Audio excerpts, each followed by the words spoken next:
दोस्तों नमस्कार। Colonel Ajay CO Ajay astro money group first global astro finance digital channel से आपसे मुखातिब होता हूं। आज 8 अक्टूबर सन 2024 मंगलवार।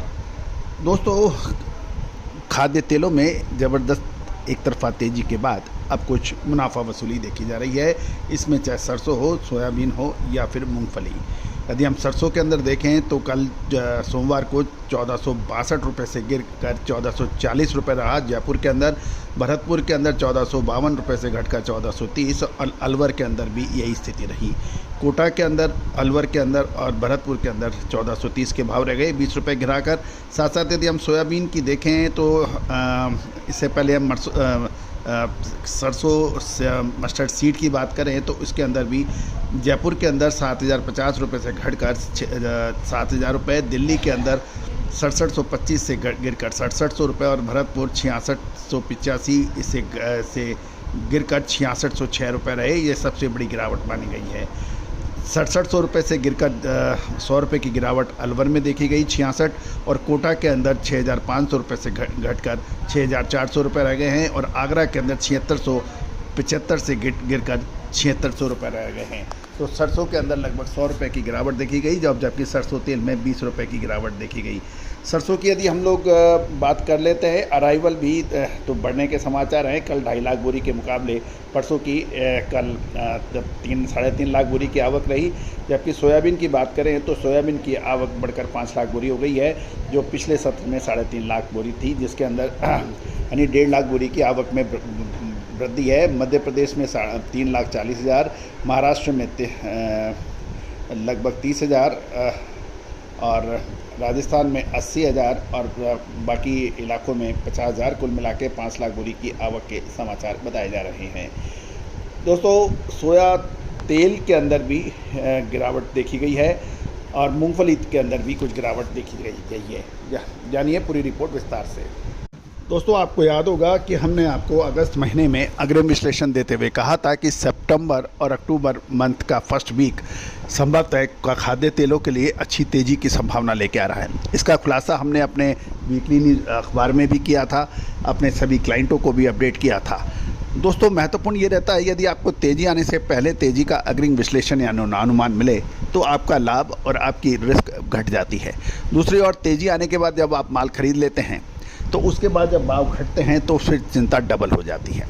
पहले मंदी में नहीं खरीद पाए, तेज़ी में बेच नहीं पाए, तेज़ी में माल खरीद लिया, अब मंदी हो रही है, तो ऐसी स्थिति के अंदर व्यापारी बड़ा परेशान हैरान हो जाता है और उसका ना केवल उसका लाभ परेशानियों में आ जाता है, अपितु पूरा व्यापार ही के लिए अस्तित्व का प्रश्न चिन्ह लग जाता है। क्योंकि आज इतना ज़बरदस्त कंपटीशन बाज़ार में है, यदि आपकी ख़रीदारी और बिकवाली सही समय पर नहीं हुई तो निश्चित रूप से मानिए कि आप काफ़ी हद तक पिछड़ जाते हैं और उसका कोई इलाज कभी तक नहीं हो पाता। दोस्तों, भारतीय अनुसंधान पद्धति और फंडामेंटल एनालिसिस के संयुक्त प्रयासों से जो हमारा विश्लेषण है वो आपको अग्रिम विश्लेषण देने में सक्षम होता है। कमेंट्री याद कीजिएगा, कोई भी बाहर बैठ के मैच के कर सकता है, लेकिन असली खिलाड़ी वो है जो 150 किलोमीटर की रफ्तार की बॉल को झेलता है, या फिर वो बॉलर जो लगातार पिटाई होती है उसकी, या लगातार विकेट लेता है। तो दोस्तों, रियल टाइम यदि आप चाहते हैं विश्लेषण तो हमारे चैनल से बात कीजिए, हमसे बात करने का प्रयास करें। दोस्तों, खबर निकल के आ रही है कि सोयाबीन और मूंगफली के दाम तेल के गिर गए हैं। गुजरात में मूंगफली का अच्छा उत्पादन होने के कारण आवक का प्रेशर बढ़ने से प्लांटों में प्रोडक्शन जोरदार चल रहा है, जिससे मूंगफली तेल की अवेलेबिलिटी मांग से अधिक होने लगी है, जिसके चलते मूंगफली तेल की कीमतों में गिरावट दर्ज हो रही है। कल सोमवार को मूंगफली का तेल इंदौर में 20 रुपये घटकर 1500 रुपये प्रति 10 किलोग्राम रह गया, और आने वाले दिनों में मूंगफली का तेल नमकीन निर्माताओं की मांग बढ़ने की भी व्यापारी उम्मीद लगा रहे हैं।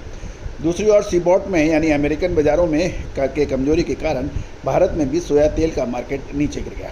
सोया तेल में भी कारोबार बेहद सुस्त होने और ऊंचे दामों पर लेवाली की तुलना में बिकवाली का दबाव बढ़ने से भावों में मंदी देखी गई। सोयाबीन तेल इंदौर में 20 रुपये घटकर 1250 से 1255 रुपये प्रति 10 किलोग्राम रहने के समाचार हैं।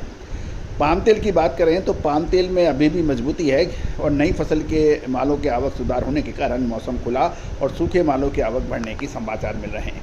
प्लांटों की खरीदारी और आवश्यकता पूर्ति होने से सोयाबीन के दामों में भी घटावट आ रही है, क्योंकि 3.5 लाख बोरी के मुकाबले सोयाबीन की 5 लाख बोरी का बाज़ारों में आना, अब प्लांट आवश्यकता अनुसार ही माल खरीद रहे हैं। साथ साथ सोयाबीन के दामों में भी कमजोरी आ रही है और भारत में इंपोर्ट कम होने और चलती और त्योहारों की डिमांड के कारण, सपोर्ट के कारण पाम तेल का बाजार मजबूती से टिका हुआ है। ये एक ध्यान देने वाली बात है, लेकिन इस ऊंचे दामों पर उसमें सतर्कता बरतना काफ़ी इम्पॉर्टेंट रही है। दोस्तों, आगे आने वाला लगभग 15 दिन से 1 महीना बहुत महत्वपूर्ण खाद्य तेलों को रहेगा, चाहे वो कैस्टर सीड हो, मूंगफली तेल हो, या फिर पाम तेल, सोया तेल, सरसों, राइस ब्रान, इन सभी तेलों के अंदर एक महत्वपूर्ण परिवर्तन या महत्वपूर्ण मोमेंट की संभावनाएं से इनकार नहीं किया जा सकता। क्या ये सुपर तेज़ी लेके आ रहे हैं या फिर ऊपरी स्तरों पर भयानक गिरावट लेके आ रहे हैं?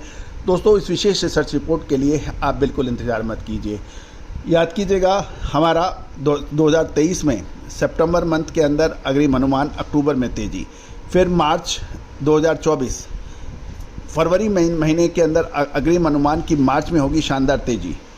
उसके बाद अगस्त महीना 2024 सितंबर में होगी ज़बरदस्त तेज़ी।